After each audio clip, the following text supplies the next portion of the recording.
one gift that you need to be able to give your spouse and your wife consistently. Your ability to give this gift on a consistent basis is going to determine how well you fulfill God's role for you in your family. Welcome once again to Saturday Night Conversations. This is the meetup for Christians who are committed to living an intentional life. And we come together every Saturday to be able to come and around a particular decision and make a Christ-focused decision, primarily a decision that will make God happy. If you're finding me for the first time, my name is T-O-L-A with the dot under the O. My Nigerian friends call me Tola. So let's get straight into tonight's conversation. Now, there's a bit of context for tonight's conversation. About an hour and a half ago thereof, before I came online, my wife wanted to have, let me use the word, a conversation with me. And we started the conversation, nothing serious, just general gist.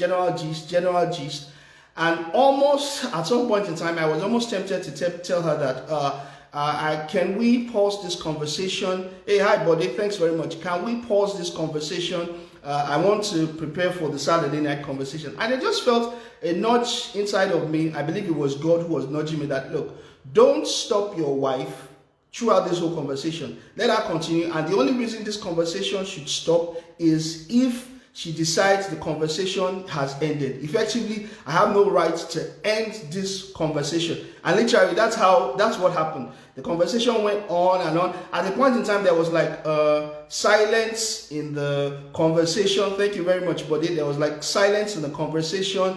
And then we picked it up again. Effectively, the conversation ended when she decided, okay, I think I want to leave and go and do something else. And it was after that whole conversation that it started playing in my mind that, look, within the context of a marriage, what is the one gift that God expects me as a spouse to give my partner at every point in time? For us to understand this, we probably need to travel down to Genesis chapter 2, verse 24. The Bible says, for this reason will a man leave his family, and he will cleave to his wife, and the two of them shall be united, and they shall be one. Now, this actually also applies to both the woman also.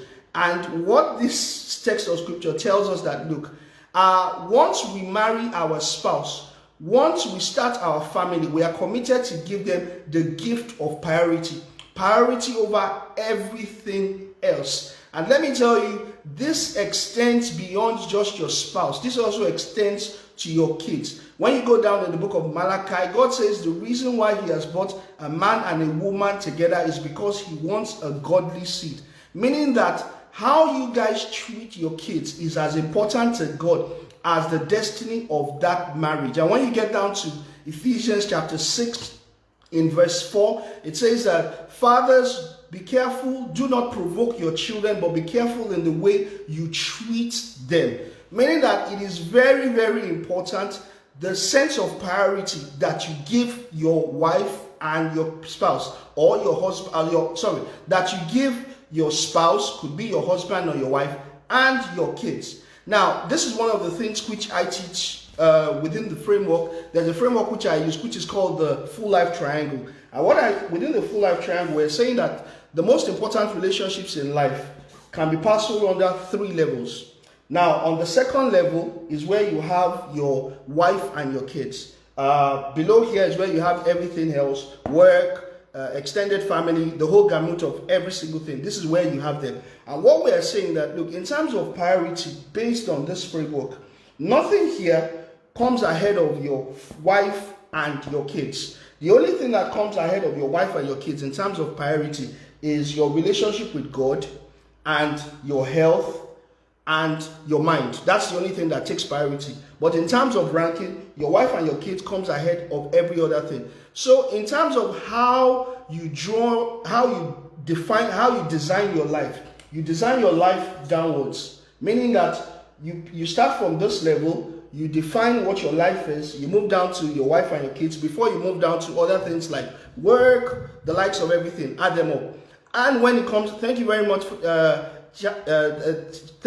Chatty Mind, for joining me. Now, in terms of priority, you prioritize upwards. Now, let me explain what you mean by what I mean by you prioritize upwards. Meaning that before you finalize any decision on this third level, it has to go through this decision. It has to go through this level.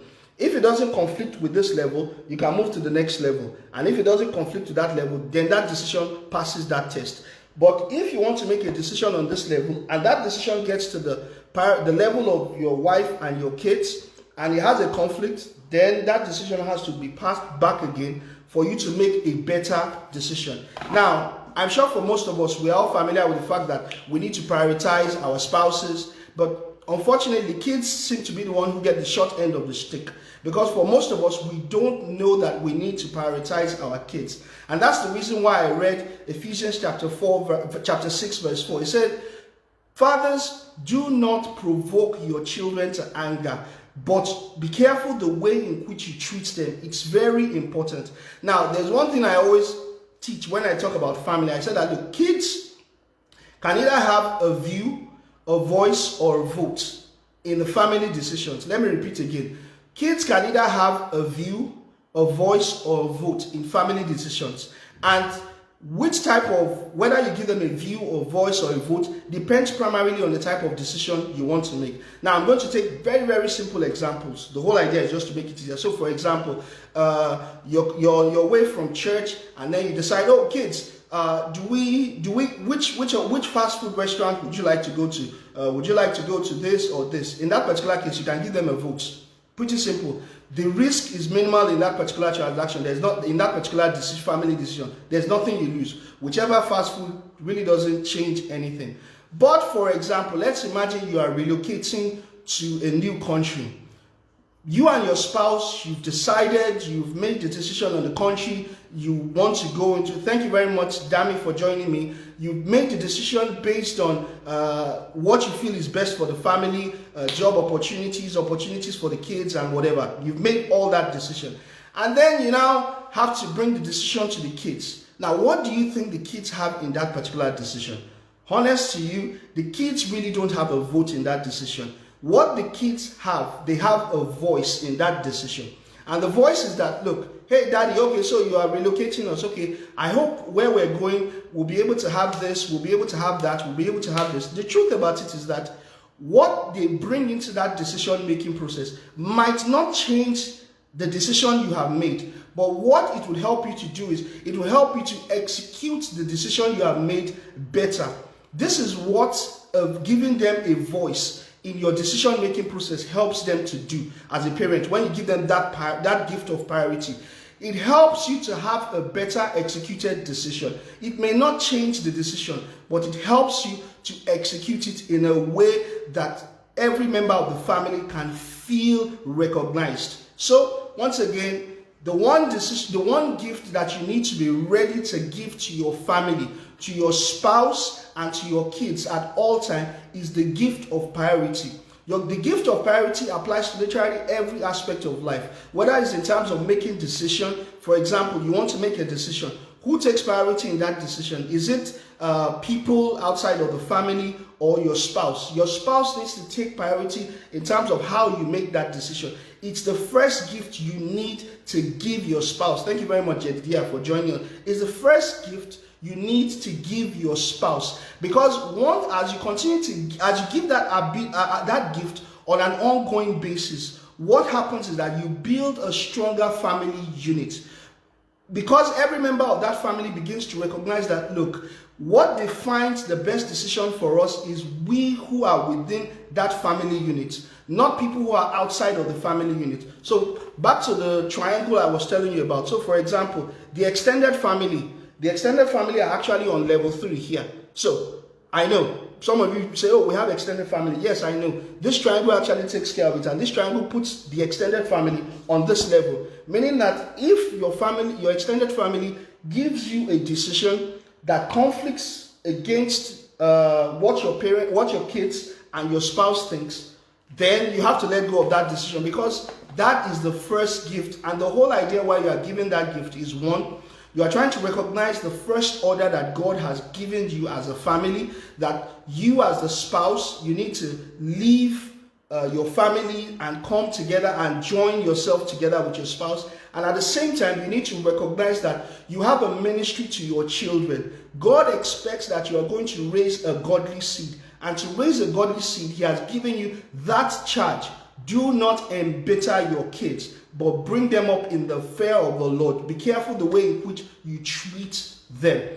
And with that, we more or less come to that decision you need to make. So that more or less is the summary of today's conversation. If you are joining us for the first time, yes, I know my friends on Instagram, today is the first time I'm actually coming on, but what we do, just to give you a bit of context, every Saturday from 8 p.m. GMT plus 1 time, we come together and we look at a particular decision and we look for the best decision that helps us to live a life that makes God happy.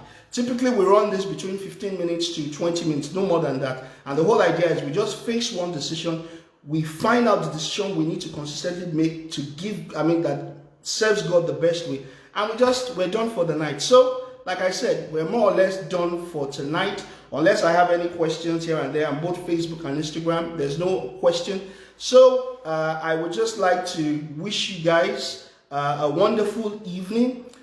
Wish you a great Sunday with your family, and once again I look forward to being able to come together next week Sunday for another Saturday night conversation. Thank you very much, everyone.